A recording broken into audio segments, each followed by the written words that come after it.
하나님의 경고입니다.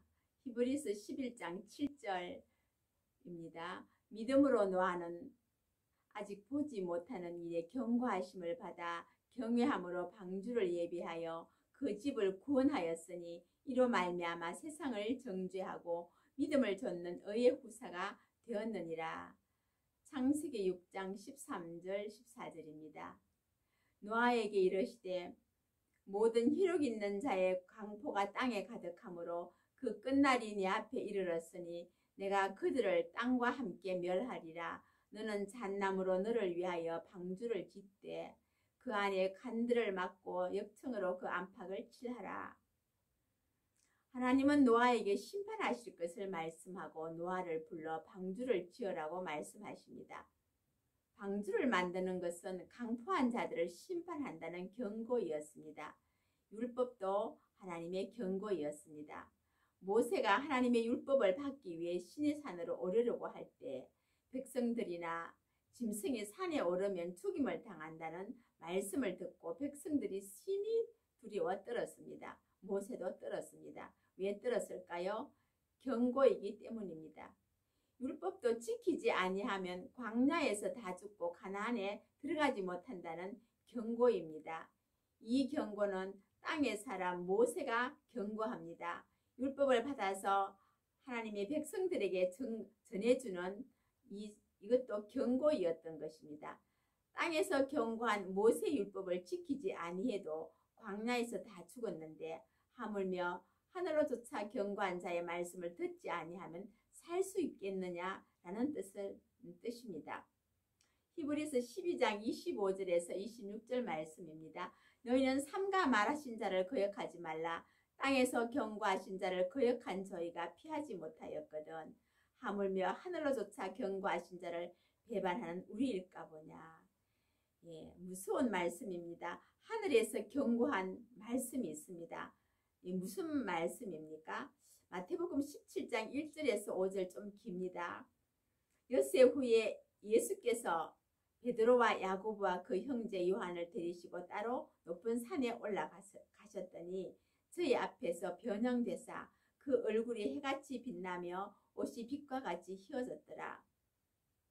때에 모세와 엘리야가 예수로 더불어 말씀하는 것이 저에게 보이거늘 말할 때에 호련히 빛난 구름이 저희를 덮으며 구름 속에서 소리가 나서 가로되 이는 내 사랑하는 아들이요 기뻐하는 자니 너희는 저의 말을 들으라. 이게 마태복음 17장 1절에서 5절에 있는 말씀인데요.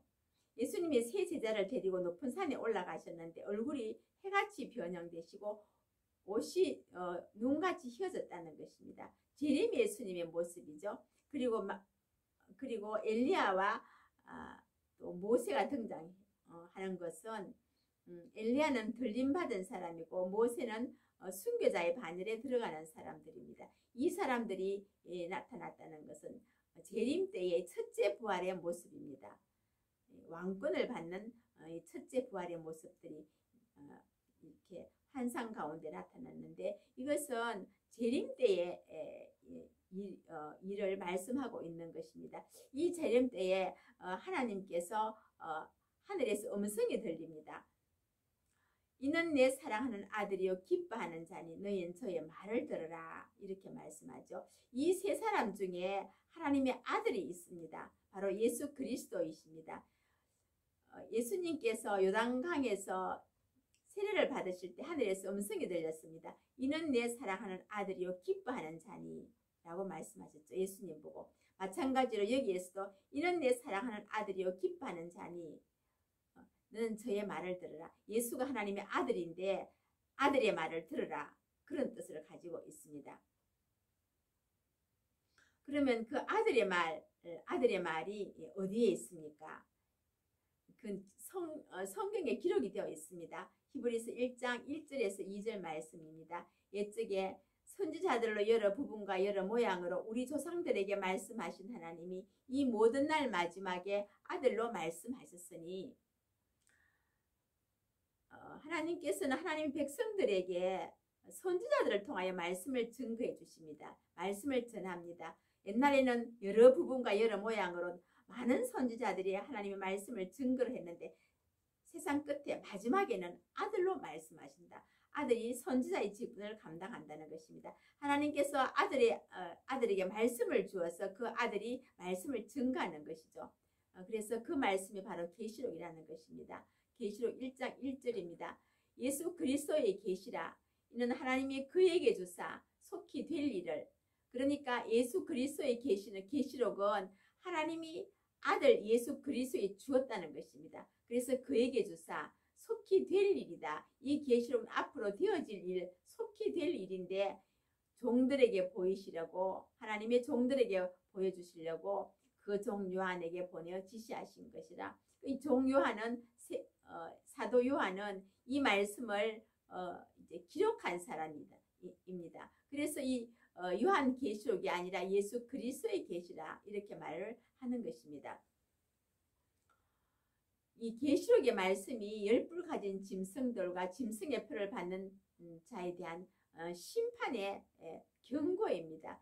계시록의 말씀이 심판한다는 경고의 말씀입니다. 율법이 이스라엘 민족이 그 율법을 지키지 아니하면 가나안 땅에 못 들어간다는 경고의 말씀이었듯이 이 말씀도 새하늘과 새 땅, 즉 천년 왕국에 들어갈 수 없고 다 죽는다는 말하자면 경고라는 것입니다. 또 바벨론에 대한 경고가 이사야 13장에 나옵니다. 이사야 13장 1절에서 5절 말씀입니다. 바벨론에 대하여 받은 경고라. 여기도 경고가 나오죠. 이 경고가 어떤 것인가를 한번 보겠습니다. 3절 보겠습니다. 13장 3절. 내가 나의 거룩히 구별한 자에게 명하고 나의 위엄을 기뻐하는 용사들을 불러 나의 노를 풀게 하였느니라. 이 바벨론에 대해서 하나님이 심히 노하고 계신다는 것입니다. 심판을 해서 노를 풀겠다는 것입니다. 4절입니다. 산에서 무리의 소리가 나며 많은 백성의 소리 같으니 곧 열국 민족이 함께 모여 떠드는 소리라. 만군의 여호와께서 싸움을 위하여 군대를 검열하시미로다. 자, 이 바벨론을 치러 나갈 군대를 모집하는데 산 위에서 이제 사람을 모읍니다.